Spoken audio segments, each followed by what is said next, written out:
नमस्कार, जय श्री जगन्नाथ। मु doctor Pallavi Panda, homeopathic physician and spiritual healer.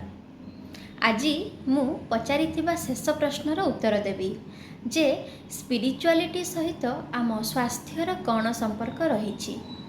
बहुत समय खराब कर्म मध्य रोग आनिबा सह जीवन उपरे गभीर प्रभाव पकई थाए।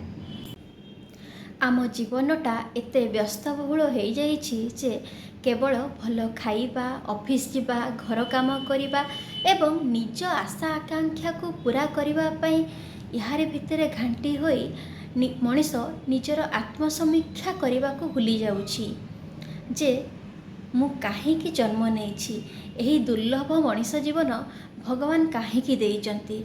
निश्चित भावरे किछि महान उद्देश्य रखी आमको एही धरा पृष्ठ को पठेइचंती।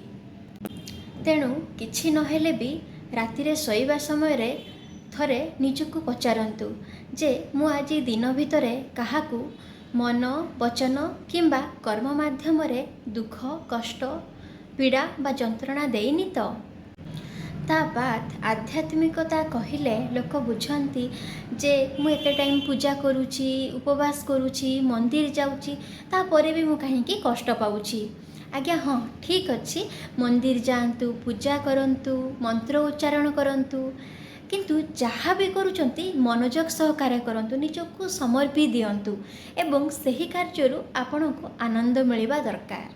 द्वितीय अन्य को सहयोग करंतु एवं अन्यर असुविधा समय रे पाखरे ठिया हुअंतु, जहाद्वारा आत्मतृप्ति मिलता है। गीता सारांश रे अछि परोपकाराय स्वर्गाय पापाय परपीड़नम।